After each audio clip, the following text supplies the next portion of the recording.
Good evening, everybody. I'm Steve Ginsburg, and I'm the Regional Director for the Connecticut office of the Anti-Defamation League. Thanks for being with us here tonight, or at least at home with us on Zoom. So tonight's program is, as you know, called Antisemitism on Campus. Are we ensuring a safe environment for the Jewish community? This is a follow-up program to one that we did with our partners at the Jewish Federation of Greater Hartford and also the Simon Wiesenthal Center, where we asked the question, anti-Semitism, how bad is it? So tonight we're going to take a deeper dive and with a panel of great experts and a well-moderated discussion and take your questions later. So I want to jump in tonight by introducing a student, actually, a UConn student named Dory Jacobs. Dory is someone who ADL met last year. Our office here worked with her. She's the president of the Hillel at UConn, and they had at UConn a series of anti-Semitic incidents, and we were really proud to be able to help out there and work with Dory and everyone else at the school. And we're really impressed by Dory's poise and leadership and ability to build bridges and to really understand and navigate these issues. So with that, I thank you for being here again, and I turn it over to Dory. Thanks, Steve. So the first thing I wanted to get started saying is that UConn is known as a school with a large population. It's known not to have many anti-Semitic incidents. And I think that makes Jewish students generally feel very, very comfortable on our campus, and also maybe slightly unprepared for what to happen when there is an incident on campus. This past October, there was 3 incidents in the span of about a month. They were all vandalism of some form, using anti-Semitic symbols and phrases. And there was a lack of response from the UConn administration. And that left Jewish students on campus feeling very unsafe and unsupported by this institution that they look to protect them and educate them. So I reached out personally to our president, to our chief diversity officer, and asked for a response, asked why they were ignoring these incidents that are making students on their campus feel so unsafe. And I started a back and forth dialogue with our president, Thomas Katsouleas. We continued that dialogue back and forth for several weeks. And we also continued to be active posting about this online through our UConn Hillel social media accounts, and it gained a lot of traction there. More and more people were seeing these incidents, talking about them, and we also wrote an open letter to our president and chief diversity officer that was signed by over 300 students, so it was definitely gaining a lot of attention. Finally, our president decided to make a statement that he would send out to the entire UConn population. And that statement was sent to Hillel, to our executive director and myself, so that we could look over it, edit it, and have a hand in what was going to be said to the entire population about these anti-Semitic incidents and about how to combat them. After this, I also worked with senators in our undergraduate student government on legislation that they adopted, in which they officially adopted the IHRA working definition of anti-Semitism, which was a very, very big step in the right direction. And that legislation also led to meetings with the administration, with Thomas Katsouleas, the president, with the diversity officer, with his communications team, about their protocol in how they respond to bias incidents. And we got to help them revise this protocol by creating a rubric that they would follow to show exactly how to respond to these incidents that might occur, whether they're incidents of anti-Semitism or any other bias.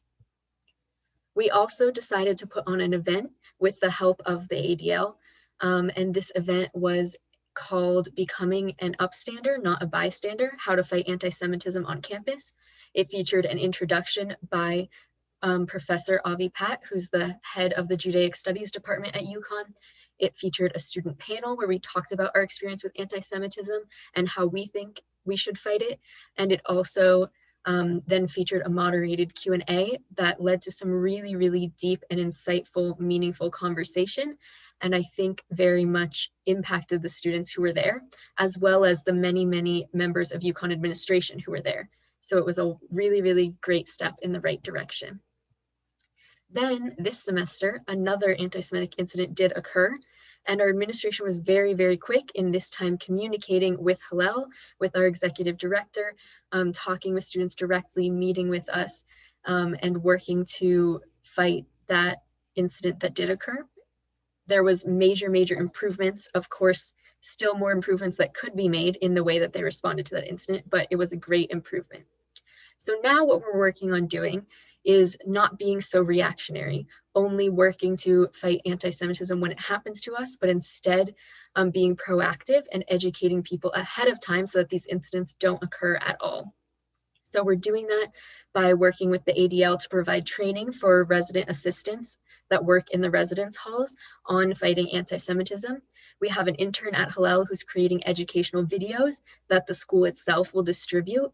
And then we're also creating really, really great connections with other cultural organizations on campus so that we can learn about their culture and help them fight any injustice that they see on campus so that they'll do the same for us in return, and we can educate them about Judaism. And I'd say the biggest lesson that we learned in all of this is that you have more allies than you think. The second that you start to speak up about these issues, people will come forward and be on your side and fight with you. It's one of those things where you don't know what you don't know. So if people are unaware that this is occurring, then they won't be able to fight with you. They won't be able to stand with you against anti-Semitic incidents unless you speak up about them. So our biggest lesson is not to stop speaking out when these things occur, and people will join us in fighting them. Tori, thank you for sharing your incredible story and for your resilience and commitment to working for positive change. It's truly inspiring, and it's a great way to start our discussion tonight. And we look forward to having you stay with us for Q&A at the end. It's now my privilege to introduce our moderator and speakers, all longtime friends, brilliant in their professions, and most importantly, mensches in every way. Our moderator, Dr. Dale Atkins, is a licensed psychologist with more than 40 years experience, specializing in relationships. Dale has written 7 books and numerous articles and appears regularly on NBC's Today Show and on CNN. Thank you for being here, Dale. Thank you, David. Thank you. Ethan Felson, the executive director of A Wider Bridge, is the executive director of A Wider Bridge, a North American organization that works to expand LGBTQ inclusion in Israel and equality for Israel by cultivating constructive engagement in the LGBTQ community and within the community of nations. Ethan is, as some of you know, a native of West Hartford. He's the former director of our JCC in Hartford and the former assistant director of our federation. He's also held senior roles with the Jewish Federations of North America, including as co-director of the Israel Action Network and with the Jewish Council for Public Affairs. And he has unique experience in combating anti-Semitism and anti-Zionism on campus, and unfortunately in virtually every other venue. We're very, very, very appreciative, Ethan, that you're with us today. And Frederick M. Lawrence is the secretary and CEO of the Phi Beta Kappa Society. He's a distinguished lecturer at the Georgetown Law Center.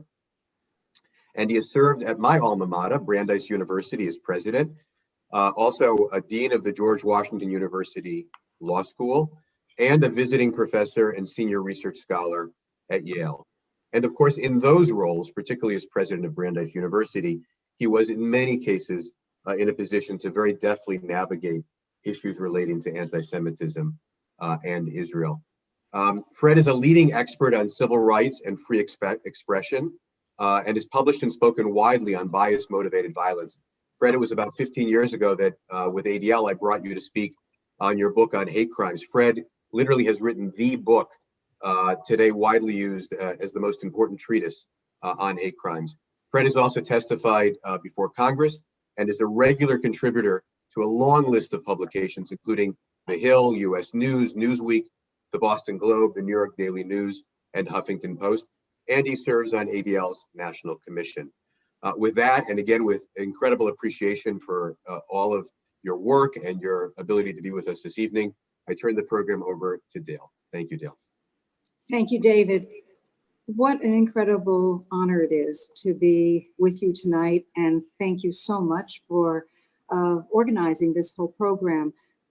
As we all know, the rise of anti-Semitism on college campuses is a major concern locally and across our country. And to reiterate the program tonight, the program's title is, Are We Ensuring a Safe Environment for the Jewish Community on Campus? What can we do to ensure the Jewish students and faculty are able to successfully advocate for themselves, and how can we support their efforts? It is really with great pleasure that we're going to have this conversation with Fred Lawrence and with Ethan Felson, and later Dory Jacobs will come back. Dory, thank you for that really stellar introduction, and I'm going to circle back to some of the points that you said, and we'll see you a little bit later. So these first questions I'm going to direct to Fred and to Ethan, and perhaps Fred, you can go first. You are both leading experts, as David said, in combating hate and bias crimes. I'd like you to talk a little bit about your experiences specifically as they pertain to college campuses. Thanks, Dale. And it's really a pleasure to be, I was going to say, with you in Connecticut, virtually with you in Connecticut. It's Yes. my adopted second home for the best years of my life, my 3 years of law school and a wonderful year as a residential fellow at Yale when I was visiting professor at the law school. And I met my wife in New Haven. So there you are. Not everybody Perfect. thinks New Haven is a romantic city, but we sure do. So it's great to be with all of you tonight, with a lot of longtime friends. One of the things I've done in 30 years as a law professor, when a student is having a hard time answering a question, it's very tempting just to keep asking the same question, but obviously that doesn't do any good. A helpful way sometimes of unlocking that is to ask the student, what is it that makes this question hard? Sometimes that's a side way into a question. So what is it that makes the question of anti-Semitism on campus hard? I mean, why isn't this just easy? Anti-Semitism is wrong. You shouldn't do it. Why is this even complicated? I think it's complicated and it's hard because it actually falls at the intersection of two different core values of our society, but certainly our academic institutions. One is free expression, free inquiry, the ability to try out ideas that aren't popular, ideas that you're not even sure you believe, but to try them out and to express your views and develop your views. And then on the another side is the idea of building an academic community, a diverse community, an equitable community, and an inclusive community, which for the American Jewish community has been one of the great blessings of the last century or more, of being able to be safe on campuses and to be able to become the community that we have. Those things don't always fit evenly and easily together. So that's part of the challenge here. As a law school dean, I dealt with these issues somewhat intellectually. As a university president, and as David said, particularly at a school like Brandeis, which has a very prominent Jewish community, it's no more than 50% of our American undergraduates when I was there. I just think it's roughly the same now. When you add in the international students, it's actually slightly less than 50% of the undergraduates. So it's not a majority Jewish community, but it's a strong Jewish presence. So Israel issues are important. Jewish issues are important. How do you navigate all of those issues? I think that's what we're going to talk about tonight, in a way of making sure that people are safe to express views, to express unpopular views. I often said to groups of students I would meet with that I'm not going to agree with everything you say, but I am going to defend your right to say it within certain broad limits. And those limits are going to include that you can't threaten somebody, you can't make somebody literally afraid, but you can challenge somebody and you can provoke somebody. And when a student would say to me that I felt like, I was, my core values were being shaken by what I heard, I said, that's why you came to college. But if a student said, I felt afraid, that's something different. No one has to be able to, no one should be made to feel afraid. Is it easy to draw that line? I think that's why we're not going to do this program in 5 minutes. We're going to do it over the next half hour. Thank you. Thank you. And we will come back to that with subsequent questions. Ethan, would you share with us a little bit about your experiences specifically as they pertain to the campuses? Sure. Thank you, Dale and Fred and David, Dory. I was moved by your story and how I wish it wasn't the first time that I heard that story. I've heard that story from student after student for so many years. The campuses aren't burning. Most students are on campus and feel safe and secure in their Jewish identity, but not all. And the problem is getting worse, at least in my observation. I recently presented at an online forum with students, and I heard from student after student the pain that they're experiencing on campus, much like what you expressed, Dory. And it reminded me of what it was like when I was a student on campus at a fairly conservative university as the only out student. And I started in a gay and lesbian student organization. And finally, I found somebody who would help run it with me. And it was just the two of us. We did not feel safe on that campus. And that sits with me today. And that's what rests with me when I hear your story. Among the students that I spoke with, 3 of them were LGBTQ. And each one of them, and these were in separate settings, in small little breakout rooms, expressed to me that it's harder for them to be Jewish on campus than to be queer.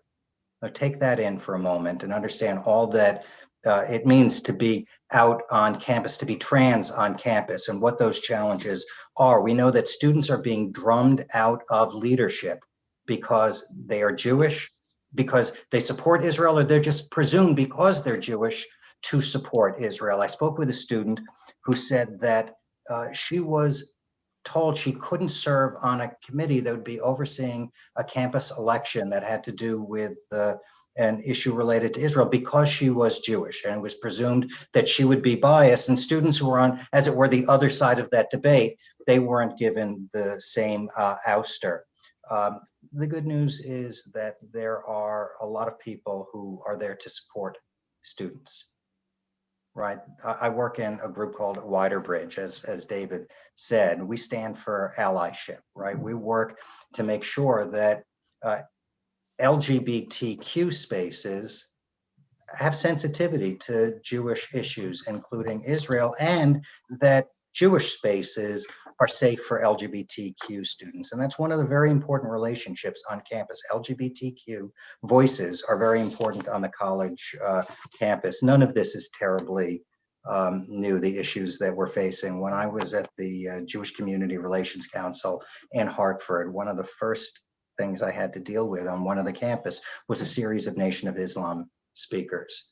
And I went to one of those speeches, and the speaker quoted the protocols of the elders of Zion to a group of students and was unchallenged. It was a horrifically painful experience, and our job and the Federation and the JCRC worked closely with the ADL. With the ADL was to help support those Jewish students and know that they weren't alone in this, and that in the end of the day, we were there to help make sure that they were going to be there to receive a quality education on that campus. Right across town at another school, the Gay and Lesbian Alliance at the university was told they couldn't post anything on a student board, that it wasn't available to them. And we supported those students as well. And that was 30 plus years ago, and we're still in it. The issues are much more complicated.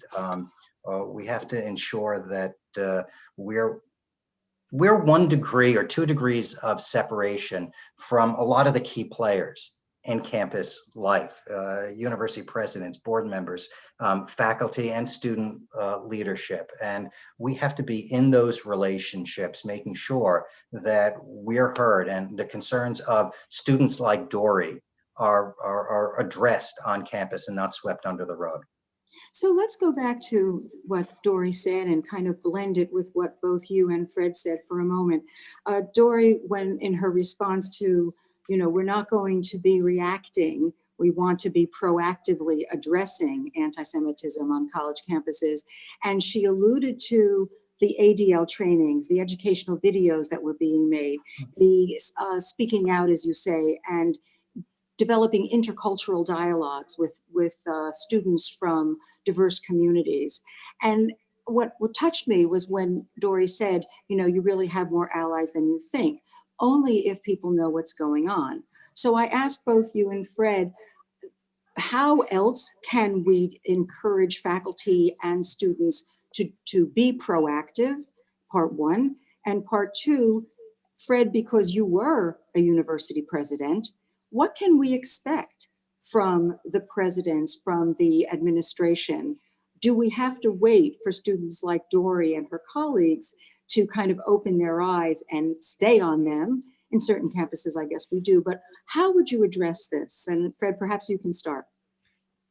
You shouldn't have to wait for a student to come forward. Obviously, different answers are going to work on different campuses, but the model should be that the campus has certain core values, and students should then call the campus on those values. This is not a newfound perception of mine now that I'm a former president. When I was a president, I used to, to say to students, there are things I can't do. There are things you're going to ask me to do that I can't do, but there are things you should call me on. So when we talk about this being an open campus, an inclusive campus, a diverse campus, that doesn't just apply to certain people on campus. Everybody gets a claim on that. And so you're allowed to bring those issues. I found, Dory's comments about bridge building and the need to do that kind of bridge building through the community to be so powerful. And it sounds so obvious, but it's really not obvious, because in fact, what typically happens in these events is people retreat into their own group. That it's understandable, but it's a disaster. You wind up feeling even worse and more isolated. Now, the real goal is to build these bridges ahead of time so that they exist and they're there. I spent a lot of time walking campus and talking to students during the days. It was about a 10-minute walk from my office to the campus center, but I always left it myself about 20-25 minutes to do that walk, because I wanted to be able to stop and chat and just get that kind of feedback, get that touch from where students are. Part of it is to get that feedback, and part of it is you have to know who they are, because when the events happen, when it's a Ferguson happens and you're the university president, it's a little late to meet with the leader of the Black student group and say, hi, I'm Fred Lawrence. I'm sorry we haven't had a chance to meet yet. You Yes. have to be able to do a reach out and say, can you come by my office? Let's sit out in the garden and talk about what we're going to do about this. Not what are you going to do about this? And not even what am I going to do about this for you? What are we going to do about this? How are we going to address this as a community? So I think those bridges have to be built by the students. And now, where does the faculty and the president come? You can facilitate all sorts of things like this. Let me give you a specific example. I helped some students start a group, and then of course the president can always raise money for it, right? That's what makes it possible to make these things happen. And sometimes they're not very expensive events. Something called Brandeis Bridges. Brandeis Bridges was a group of Jewish kids, African-American kids working together on various issues. They selected an issue every year. One year, for example, they selected a group from both communities who had never been to Israel before, and they were going to travel to Israel together, be a first trip to Israel. They did a study group together. We had some faculty who worked with them during the course of the semester. When they came back from Israel, my wife and I had them over for Friday night dinner. All of the kids who were there, for many of the African-American kids, it was the first Shabbat dinner they'd been at. For a surprising number of the Jewish kids, it was the first Shabbat dinner they'd been at. It was a chance to validate with their experience and also to call it what it was, which was a coming together for this experience. Then when things happen, you're not starting from zero. You've got a relationship. So more than anything, it's about building bridges, making relationships, understanding it's not always going to work easily. People are going to misunderstand each other. That's okay. That's much better to engage, be a little misunderstood, and then go forward than to separate and isolate, because that's a disaster.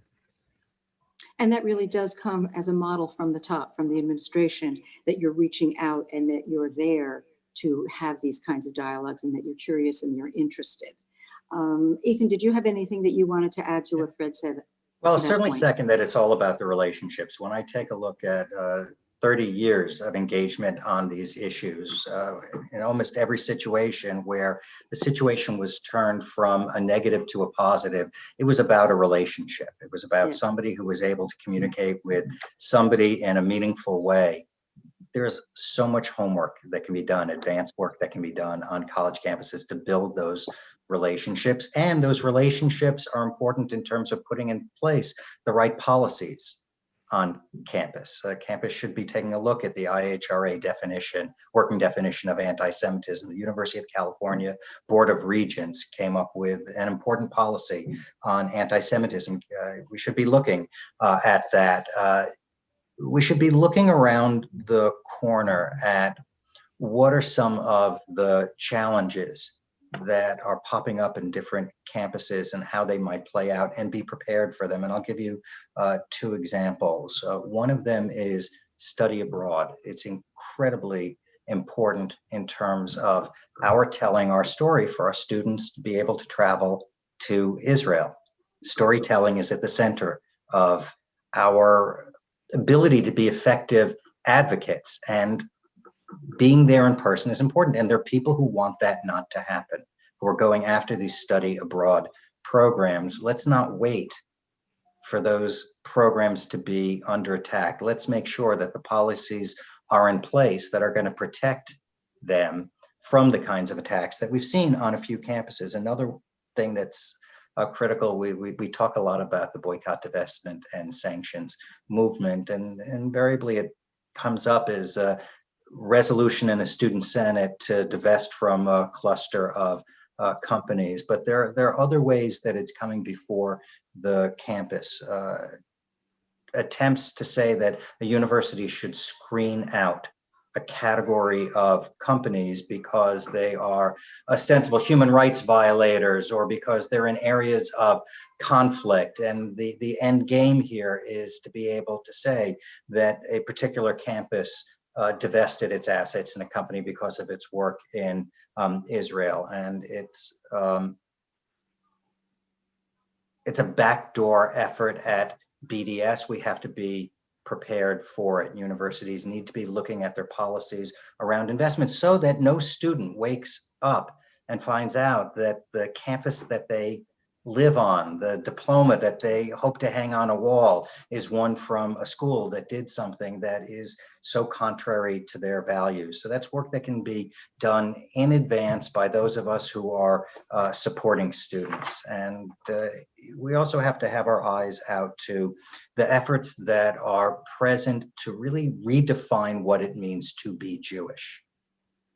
We have to be able to define what it means to be Jewish. Our students have to be able to define what it means to be Jewish, and we get to do that. White people don't get to define racism, men don't get to define sexism, and people who are not Jewish don't get to define anti-Semitism. We need to be able to do that, and to insist that Zionism is not separated from Judaism. Our understanding, our self-identity is linked to our right to self-determination. That's a positive value. That's a progressive value, self-determination. We need to be able to stand for that.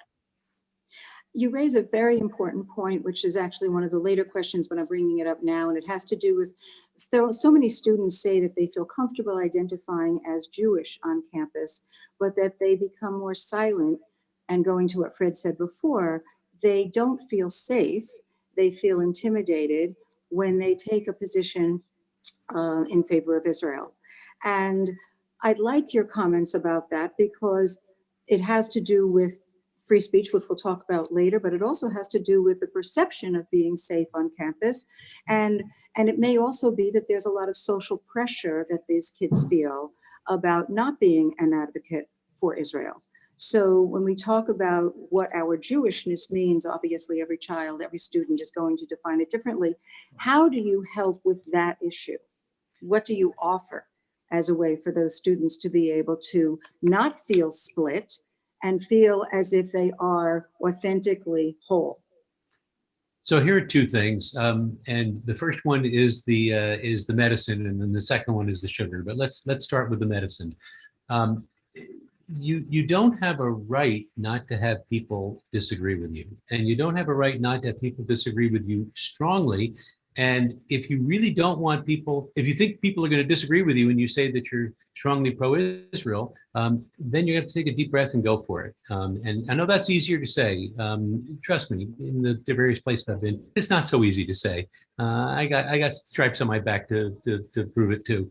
But we can model that for students, and the idea Yes. that you're entitled to, not to feel uncomfortable advocating for Israel. No, actually, you're not entitled not to feel uncomfortable.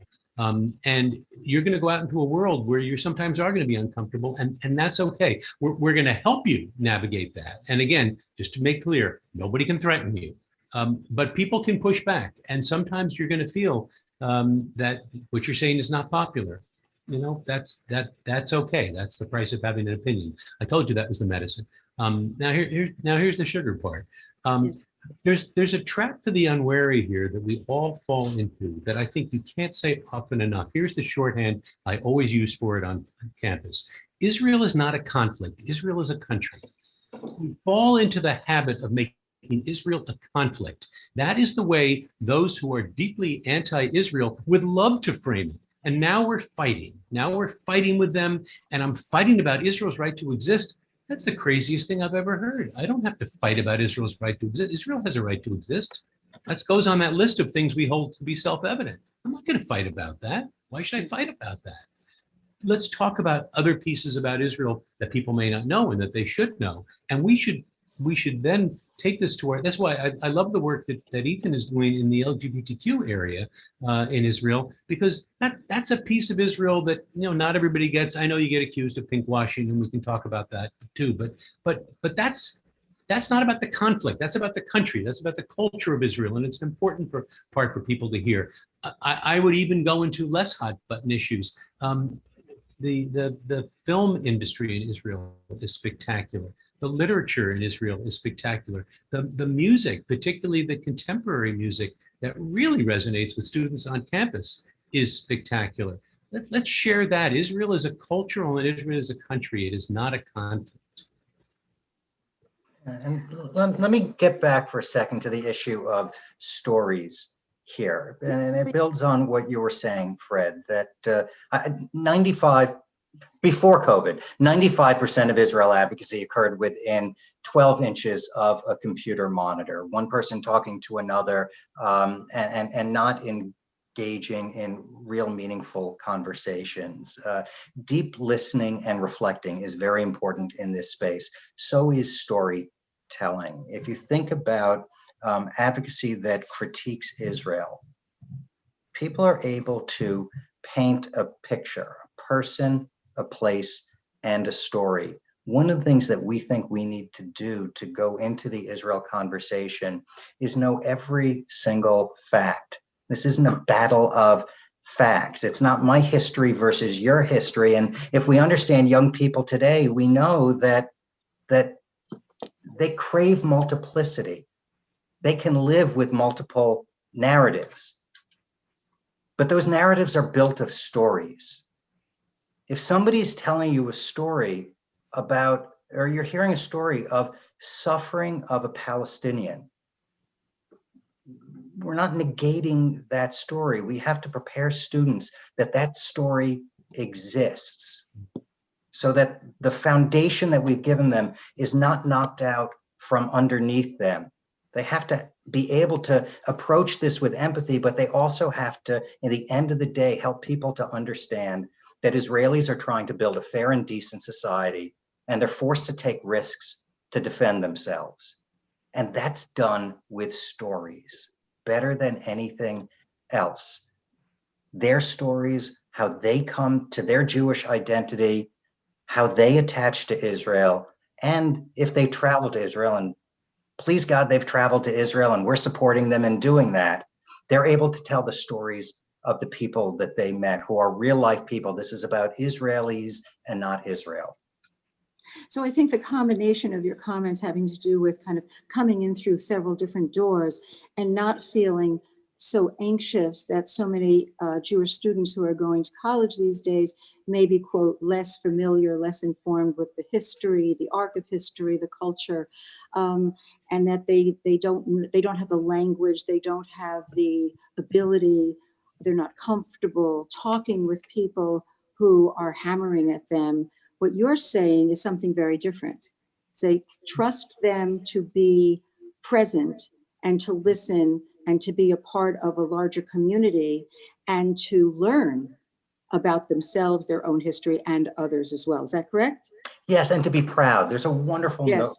book that's out by a young Scottish academic who's living in Hong Kong now. His name is Ben Freeman, and the book is Jewish Pride. Mm-hmm.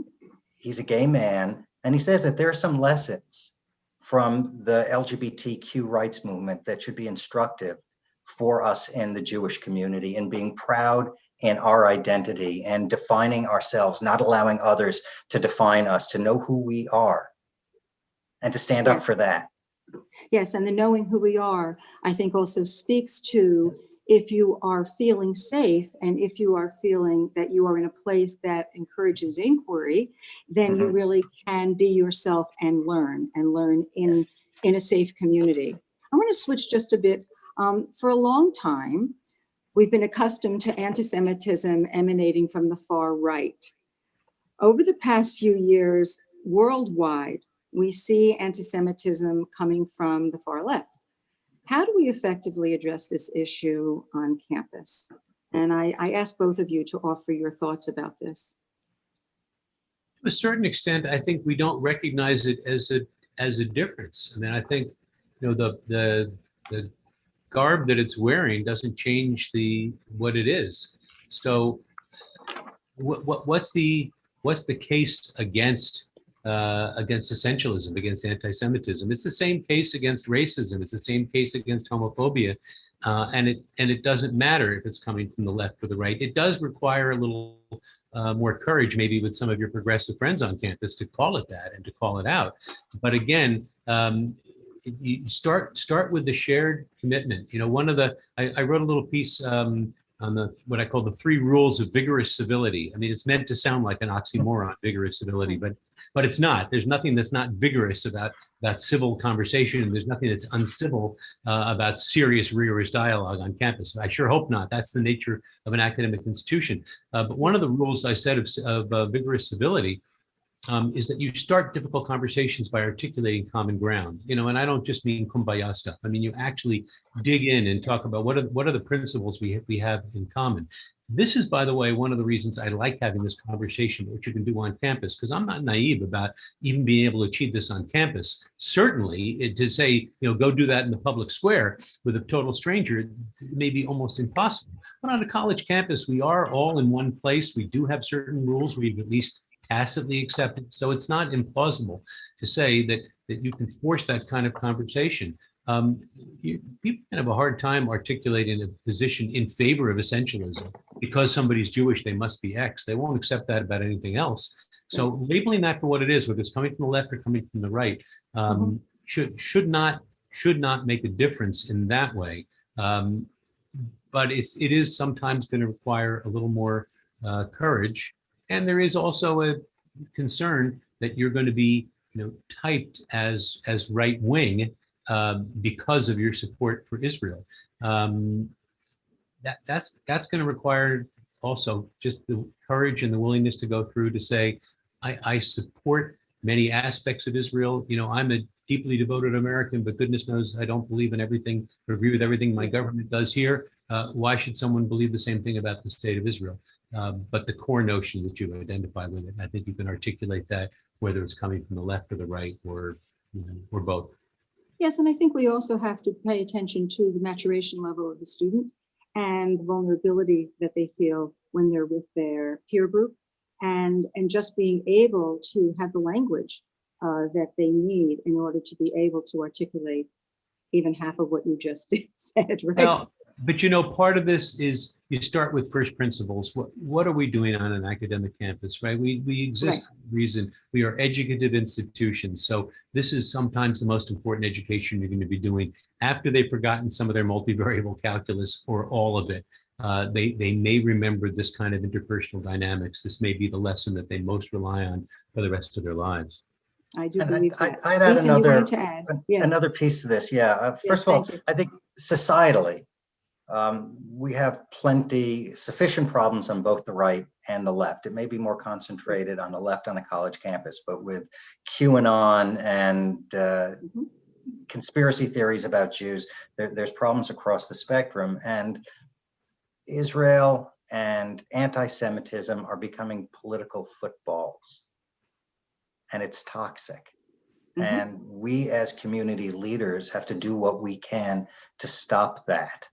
The left needs to have the conversation on the left, and the right does not help when it inserts itself and uses Israel and support for Israel as a political football, as a wedge issue. And the same thing, the right needs to police the right.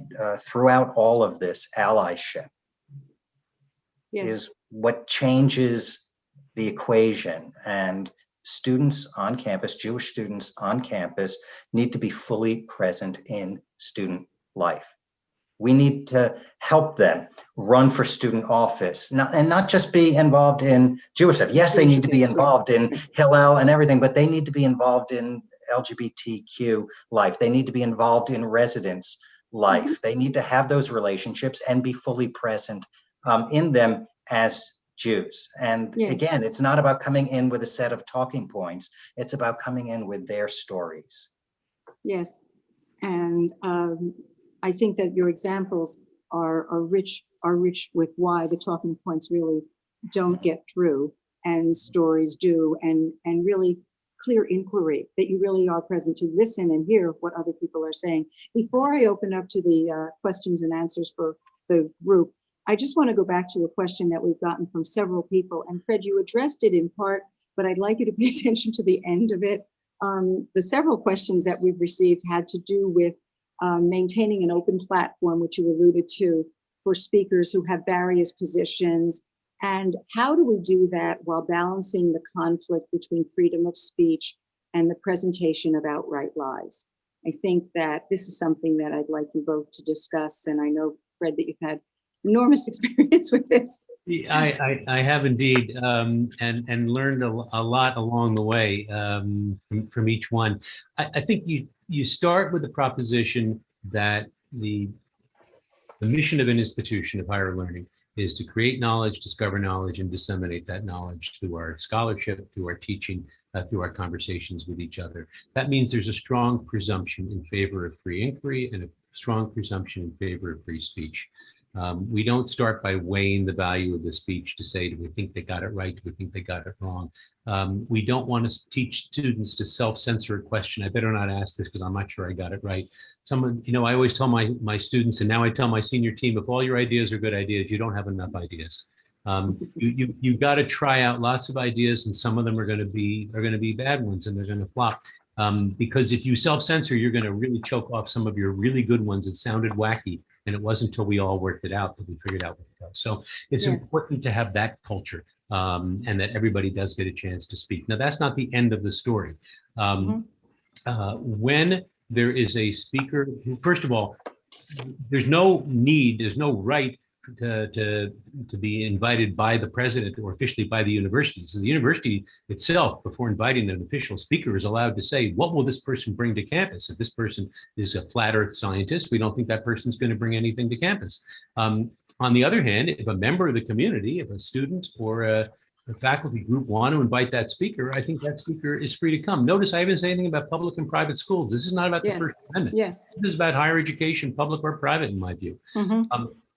But what do you do with the person who is going to say things that are hurtful or say things that are absolutely not true? This is where I think there is a role for the administration.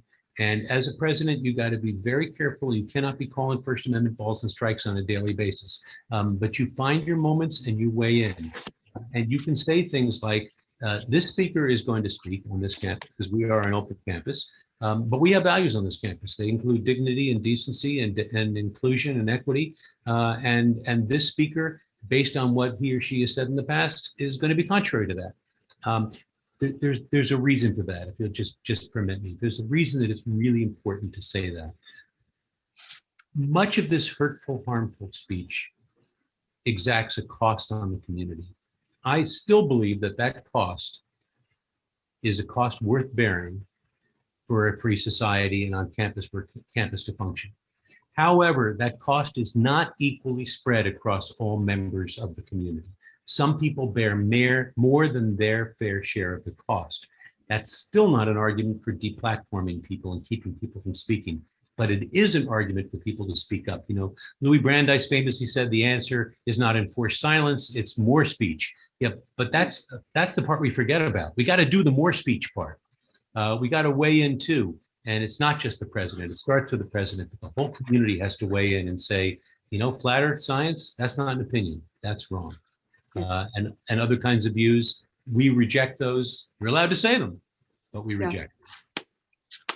Thank you. So now, Ethan, did you have something you want to add? Because we are now in our question and answer from the audience time. I would just say that in terms of that marketplace of ideas on campus, one thing that is essential is a properly resourced Jewish student union, Hillel, Israel Studies Department, Jewish Studies Department. They have to be able to bring the right people onto campus in order to help create that marketplace of ideas. And I would also say that there are times when the climate on campus becomes so hostile that it crosses a line. And in very limited situations, there's legal recourse that is available to students. First, within the campus disciplinary process, as Dory alluded to, and those students need support. And if there are hate crimes, there are legal recourses to deal with that. And there are other avenues that look at the entire university structure and whether students are being kept from being able to fulfill their educational objectives because of a hostile environment that a university was obligated to deal with and didn't. Okay, so let us now open this to the larger audience. Thank you so much. And these questions are also going to be for Dory as well, who we're going to welcome back at this time. And the first question is for Dory. What can we, those of us on this call, do for you and your fellow students, Dory? And what would you ask us to refrain from doing? So Dory, if you can share your response, that would be great. I think I'll start with what to refrain from doing. I think that's a little bit easier for me to answer.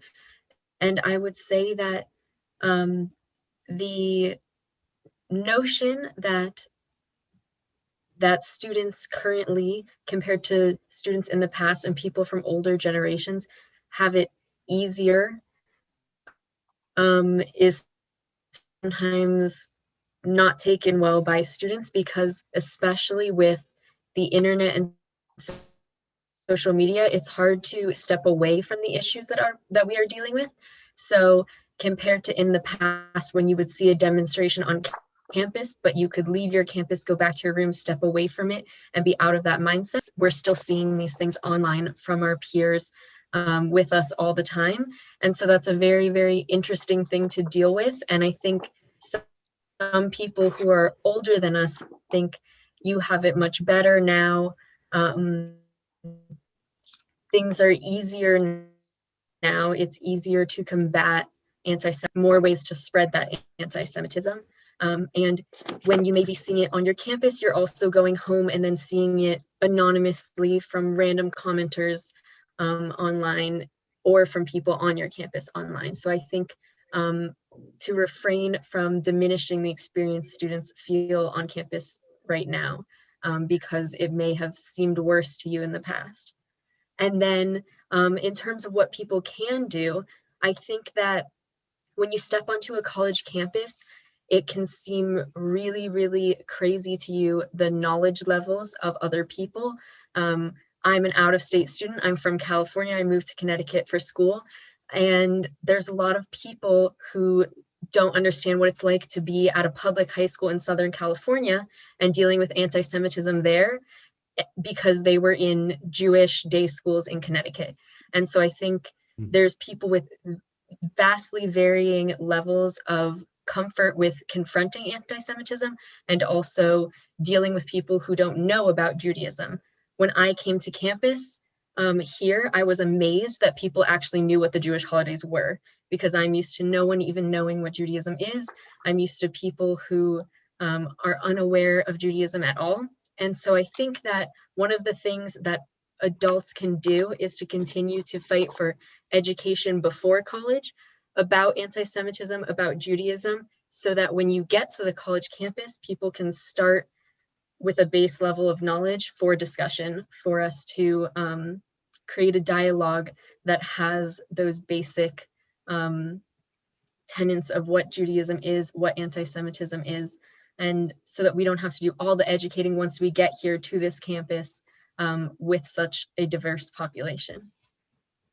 Thank you. Thank you very much. I'm actually, even though that question was directed to you, I'd like to ask both Ethan and Fred if they can elaborate on the what not to do question. One of the things that you alluded to was really when someone says, you know, you don't have it so bad, or, you know, it shows a lack of compassion and empathy. But one of the things you alluded to had to do with social media. And again, there is so much bullying online and so much that just goes right into, you know, your bedroom with your computer, that you just can't get away from it. And I think this is something that many people really don't understand. So thank you for that. I am going to ask Fred and Ethan to weigh in on that question as well.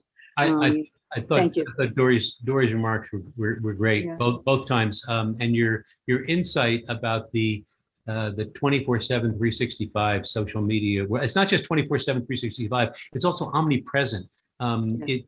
It changes so many of our preconceived notions that we didn't even realize. Is somebody calling attention to the color of water all of a sudden, and then you see it. I'll give you what sounds like a silly example, but trust me, it's not. We used to rely in academic administration on Thanksgiving break is coming, so they'll get away from each other. You know, or spring break is coming, they'll get away from each other. I'm not being the least bit facetious. Think for a second about what the academic enterprise is. What we do on purpose is we take young people at an age, overwhelmingly, they're not all 18 to 21, but overwhelmingly 18 to 21 on most of the campuses we're talking about. On purpose, we get people from lots of different backgrounds, then we throw them together with some adult supervision in the dorms, but not an enormous amount. Then we put them in classrooms where people are purposely challenging every idea they have. I mean, I'll never forget some professor asking me a question that clearly was designed to get me to say, but that's wrong, that's unethical. Why, he says. I said, why? Because my mother told me it's wrong, that's why. And nobody ever asked me that before. So all of these things are happening at the same time, and we throw you together and we expect what? We expect sparks to fly sometimes, of course. And we always used to be able to say, but occasionally we get you away from each other, which is healthy and necessary. Now you never get away from each other. This is a serious problem. And we have to find ways of easing that situation. I've never told this story publicly before, but we had one particular controversy at Brandeis. The specifics are unimportant, but what was happening is that the social media was swirling and swirling, and of course the whole world starts to eavesdrop on it, and people who could not find campus on a map are happy to get involved and cause enormously destructive things emotionally to people on campus. If I had put out a statement that said students should stop using social media, you can only imagine what would have happened, right? I would have unified the entire campus against me. But what we did do was we worked with our student affairs people, and we got them to reach out to certain student leaders and said, do you guys realize that the whole world is eavesdropping on us and they do not mean us well? Think about chilling for a while. And it worked. And I think that the kids kind of appreciated the fact that we saw what they were going through, and we could help them with the right word, and then they could help and make it happen. And we were all kind of pulling a fast one on the bad guys out there. So a common enemy is always helpful. I'm making light of it. It was not light. It did not feel light. So Dory, thank you for bringing it up. And I would never say that you guys have it easier than we do. It is on the record, it is infinitely harder to be a young person today than when I was in school. The part that I would add is Yes. there are a lot of people, and this builds on something Fred was saying, there are a lot of people who will parachute in to a debate on campus from outside, and they don't understand necessarily all the dynamics on campus or the constellation that the Jewish student leadership has to deal with throughout the school year. And so they'll parachute in and try and act out the Israeli-Palestinian conflict, some kind of Israel-Palestine Hunger Games for the campus, and it's toxic. And in the end of the day, what we have to do off campus is to provide resources to the students, right? We can help with training. We can help with relationships with the administration or faculty because we're there on it, year after year after year. But in the end of the day, the students have to be on the campus the day after the debate, the day after the vote. And Right. they have to make decisions, and they may not make the right decisions. We have to support them in doing what they've decided they need to do on a college campus. And we are rich with resources, and they should know that. In the end of the day, it's theirs. It's their campus. decision. Ethan, you mentioned faculty, and I just want to bring this in because the purpose of this talk was ensuring safety for faculty as well as students. What is the role of the university faculty? This question comes from one of our attendees tonight. And I quote, "They must be wrapped up and challenged with these issues as well on all sides. How does it affect them? And what role should the faculty play?" Ethan, you mentioned it. Why don't you start? And then Fred, if you have something to add, we'd love to have your input. Yeah, this is, they're a central part of the campus community. And we very often hear from faculty who say that they are intimidated, they are fearful for what their stances will do in terms of their tenure track. And we hear that on the other side as well. There are people who say that because they have critique of Israel, it impacts them. I think it is, first of all, critically important that we're making sure that there are the well-supported Jewish studies and Israel studies departments. That's something that we can do from the community in terms of the faculty conversation. We can ensure that faculty have that we have their back when they're on the line. But beyond that, the campus climate is one in which they're dealing with department politics and their careers, and we have to recognize that this is an intimidating environment for them, and they're not going to do everybody's battle. Thank you. Fred, do you have something you want to add? Just real quickly, I would Yes. add that, and it goes back to actually with how Dory opened the program, talking about building bridges, looking for allies. To the extent possible, connecting their advocacy or their views with broader themes. If they're talking about Israel qua Israel, they're going to be very lonely. If they're talking about the right to talk about this as part of academic freedom, as part of free inquiry, as part of free expression, that they're going to have a lot more allies, or at least the potential for a lot more allies. So again, we tend to silo ourselves off, but you gotta look for the allies, and you got to speak in a more universal tone, which is there to be spoken in, but you got to grab it. Yes. This next question, actually, Fred, is for you. What are the university's legal obligations to respond to acts and anti-Semitism?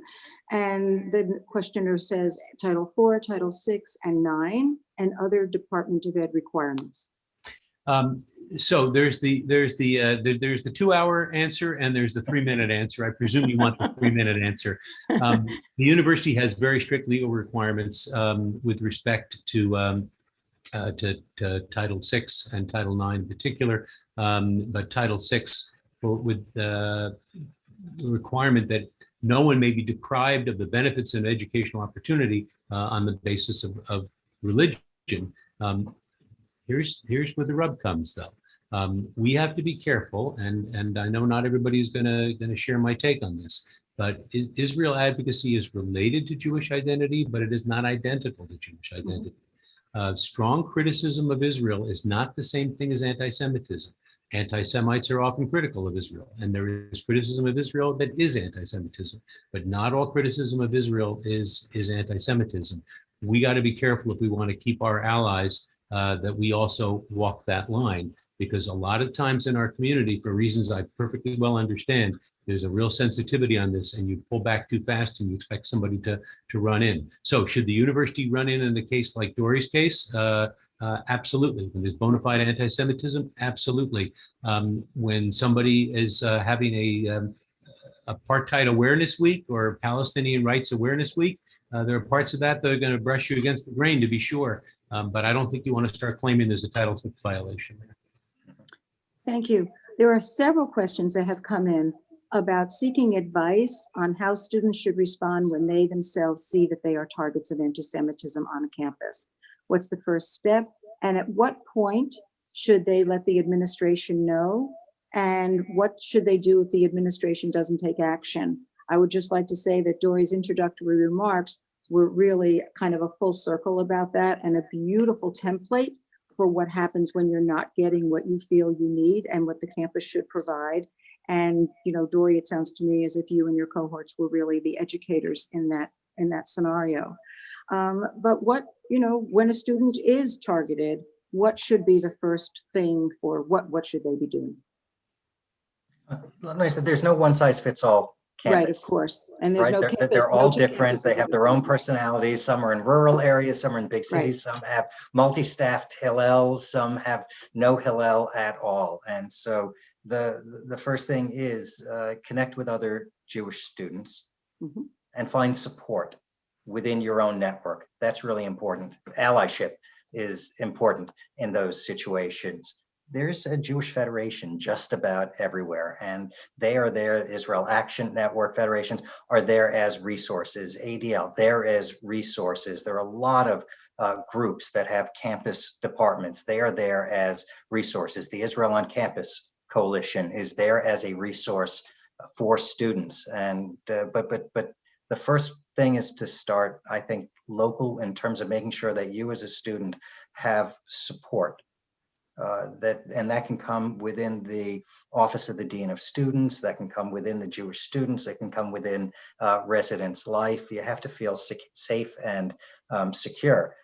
And then you can build in resources from campus and from community and national organizations. Yes, I'd also love to hear what Dory has to say about this. Yeah, sure. I think a good first place to start is always, usually there's a way to report either anonymously or with your name attached online when something happens to you personally, or if you see something happen. And then when either the response to what you have reported isn't satisfactory to you, or there seems to be no response, I think that's a really, really good time to start turning into your allies.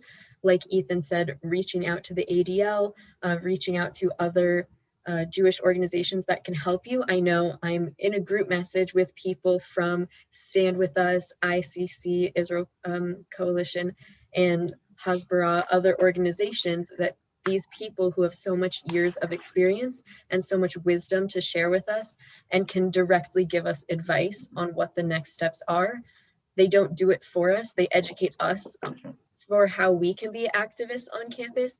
They proofread everything we write, make sure that it's great. They suggest to us when to send things out, who to send it to, who to reach out to, those types of things. Those are people that you really, really want to have in your pocket. And they're people that this is their job and they want to help. So reaching out is super easy. And so I think having those people there for you is the key. And then if you aren't getting what you think is a satisfactory response from your administration, those people know what to do next, what next steps to take, who to contact. They can reach out to alumni networks at your school who donate big money, and they will be listened to, things like that. So those are definitely always people to have in your corner. Just a friendly note from the person who used to get those calls. Don't activate full metal jacket till you've really used up every other alternative, because you will not make friends that way. But the rest of it, I think that Dory said is exactly right. The only part of it that I would quibble with is that I just can't believe anybody's got a copy edit your stuff before it goes out. I've heard you talk, and if that's what comes out on paper, I wouldn't touch it myself. Yeah. Your energy and your advocacy is spot on, I think. Thank you. Absolutely. There's another question here for Ethan. Given the deeply divided attitudes towards Israel that currently exist on college campuses, how specifically has the LGBTQ Jewish community reconciled and responded to this challenging issue? Here's your 2-hour question, pal. It's a great question, and I encourage people to contact us at A Wider Bridge to learn more about what we do on the college campus. There is a mythology out there that because the LGBTQ community sits in a progressive framework, that there isn't broad support for Israel. LGBTQ people are like all Americans, all North Americans, and there is broad support for Israel. Sometimes there's a question of who has the oxygen in the room. And one of the things we do at A Wider Bridge is help to support LGBTQ students in finding their voice for Israel, learning about the LGBTQ community in Israel. It's a wonderful story that can be told. It isn't at the expense of any other story. And I think that I've been in this job now since July. I'm amazed at how broad and how deep the support is, and how, as Fred was saying, how positively people feel about what happens in Israel. In Israel, LGBTQ community centers in Jerusalem, Tel Aviv, Haifa, and Beersheba are funded by their municipalities. If only that happened here. Those are stories that we can tell. Eurovision, right? We had a trans woman from Beersheba who won Eurovision on behalf of Israel 25 years ago. The stories are amazing, and they can be told, and we can take real pride as Jews and as lovers of Israel in those stories. Thank you. We have a couple of more minutes, and I know when we were meeting before online, Fred, you shared a story when you were president of Brandeis, and you talked about, just tonight, you talked about walking across the campus and giving yourself enough time to talk to students. Share with us, because when you were asked questions publicly, everything was on the record. Share with us what transformation happened within you after you were no longer president and you were having conversations with students. Yeah, this is a good Connecticut story. It was a wonderful year when Kathy and I were at Yale as residential fellows in Trumbull College. And if Fred Posner is out there listening, he and Mark Clark are dear friends and wonderful administrators and parents, as it were, of Trumbull College. I was at Yale the year of the Halloween memo that some of you will remember. And there was a lot of upset on campus, and I asked Margaret Clark, who was the head of Trumbull College, could I be helpful in some way, because the college had been awfully good to us, and she just suggested that that I sit in on office hours with her, and I heard a kind of cadence with students of what they were going through that was different from what I heard as a president. You know, people dress it up for the president. There was a young man I used to have breakfast with every couple of weeks, African student, not African-American, African student, who was just finding his way through all of these issues. And we were talking about what people could and couldn't say on campus. And I was talking to him about free expression and the importance of free speech, and how sometimes people get their feelings hurt, and that's okay in free speech. He listened to me, and he stopped me at one point and he said, "Do you not see how much this hurts me?" And he just took my breath away. And I said, I guess I don't, or if I did, I guess I never communicated that to you. I was in such a terrible rush to discuss the jurisprudential issues and the philosophical issues that I forgot the part to say, let me hear more about how this feels to you and how this lands to you. You know, Dory, if you want to add one other thing to the list of things that the grown-up should be doing, it's listen. Because we're all busy and we're all in a rush to talk and to fill the silence. And sometimes you gotta got to listen to really hear what that is. It did not change my dramatically my views on the First Amendment. I didn't all of a sudden believe in censoring speech that was, was hurtful, but it sure changed my views on the importance of the community weighing in to say to him, yes, we hear that it's hurtful. Yes, we validate that. Yes, we acknowledge that. Thank you.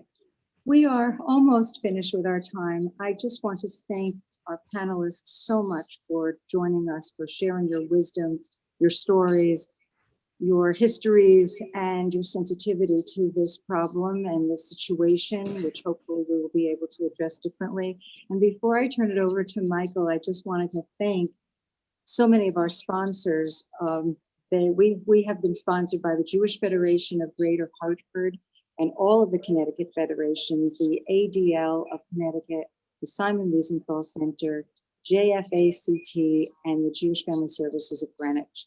And we thank you all for coming and for staying with us through the evening. And now I turn it over to Michael Cohen. Hi, Michael. I didn't see you before. Hi, Dale, and thank you so much for that and for tonight. Ethan and Fred and Dory, the conversation tonight was really, I think, important for our communities to see, for them to understand, and I speak both as the East Coast director of the Simon Wiesenthal Center, but also as the parent of a rising freshman. So I see, as from a parent's perspective and from a Wiesenthal perspective, just the importance of these kind of conversations, the importance that our young people have of hearing these kind of conversations and knowing that they're happening. And really thank you so much for your insights. Things such as, things that you've talked about tonight, such as building the bridges, building the relationships, and really respecting and understanding each other's narratives. Those are the core foundational elements that we need to teach. And the fact that those are the priorities that each of you discussed is really heartwarming and wonderful. And I think just such important messaging that we have to communicate to everybody listening tonight and beyond. I really want to also, I'd be remiss if I didn't, highlight and thank again, Dale, for just once again, just blowing us away with your incredible moderation. As people here, as everybody knows, I hope this is the second of the series that we are all jointly producing. And Dale, once again, I think what she's going to have to realize is she's going to be enlisted for for a continued period here with the success. So Dale, we look forward to having you for many episodes of these kind of important conversations to come. And I also wanted to thank one of the people who helped bring us together, and Martha Pittigoff, who's been so instrumental in all of this. And obviously, I was going to thank all of our partners individually, but you beat me to it. But to David Warren, to Steve Ginsburg, and to Alana Butler, and to Greg Rose also, thank you all for all of your help and everything that we all work together to put this together. We look forward to these important conversations continuing to have, the issues that really concern our community, the questions that are really on everybody's mind, be answered with the eloquence and the incredible articulation that we had tonight from all of our panelists. So with that, thank you everybody for attending. Thank you everybody for listening, and we look forward to seeing you on our next panel.